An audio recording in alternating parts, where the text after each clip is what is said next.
कुंडा के राजा के एक ऐलान से मोदी से लेकर अमित शाह तक की मुश्किल बढ़ गई है।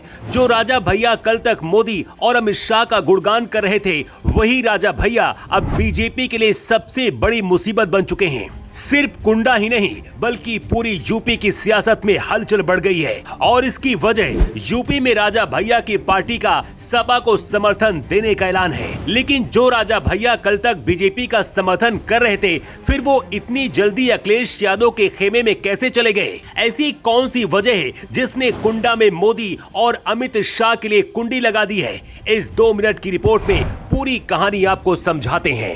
राजा भैया 1993 से लगातार कुंडा सीट से विधायक चुने जा रहे हैं। उनकी यही जीत कुंडा में उनके सियासी दुश्मनों को बेचैन करती है। इसके साथ ही यूपी की सियासत में उनके कद का दायरा भी बढ़ा देती है। यूपी की राजनीति में भले ही राजा भैया 2 विधायकों वाली जनसत्ता पार्टी के अध्यक्ष हैं, लेकिन पूर्वांचल से लेकर पश्चिम तक ठाकुर वोट बैंक पर राजा भैया की मजबूत पकड़ है और यही पकड़ मोदी और अमित शाह को राजा भैया के करीब लाती है। इन ठाकुर वोटरों पर न सिर्फ अमित शाह की बल्कि अखिलेश यादव की भी नजर है। शायद यही वजह थी कि पिछले दिनों राजा भैया और अमित शाह की बेंगलुरु में मुलाकात भी हुई। तब राजा भैया ने कहा था कि गृह मंत्री अमित शाह ने दोस्ती का हाथ बढ़ाया है, लेकिन वो दोस्ती का हाथ इतनी जल्दी टूट जाएगा, ये किसी ने कभी सपने में भी नहीं सोचा था।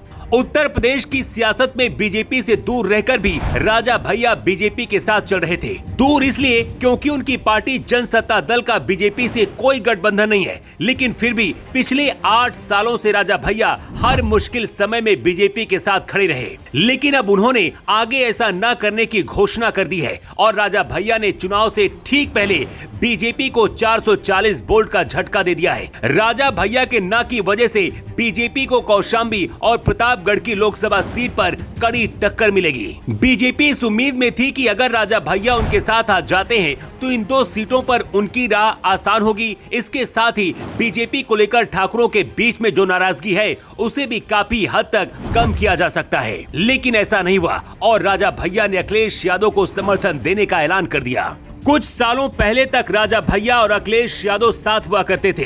तब सपा और बसपा का गठबंधन था। इस सरकार में राजा भैया मंत्री भी रह चुके हैं। लेकिन साल 2018 के राज्यसभा चुनाव को लेकर लखनऊ के होटल ताज में अखिलेश ने सभी विधायकों को डिनर दिया, जिसमें राजा भैया भी शामिल हुए और उन्होंने सपा को समर्थन देने का वादा किया था। लेकिन अगले ही दिन उनकी पार्टी के दूसरे विधायकों ने भाजपा का समर्थन कर दिया। इसके साथ ही बसपा प्रत्याशी को वोट देने से मना कर दिया। तब राजा भैया ने कहा था कि मायावती के उम्मीदवार का समर्थन करना उनके वसूलों के खिलाफ है। राजा भैया का ये फैसला अखिलेश यादव और उनके बीच सबसे बड़ी दीवार बन गया और दोनों नेताओं के रास्ते अलग हो गए।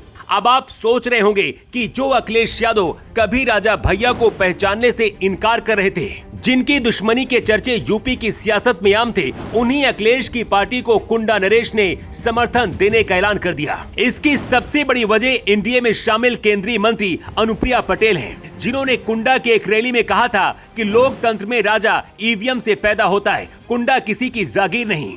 बस यही बयान राजा भैया को चुभ गया। इस बयान ने राजा भैया को इस कदर नाराज कर दिया है कि उनके बीजेपी से रिश्ते ही टूट गए और इसका फायदा सालों तक राजा भैया के सियासी दुश्मन रहे अखिलेश यादव को मिल गया। वैसे आपको क्या लगता है, क्या राजा भैया का अखिलेश को समर्थन देने का फैसला सही है? अपनी राय कमेंट बॉक्स पर लिखकर आप जरूर दें। न्यू टाइम्स के लिए ब्यूरो रिपोर्ट।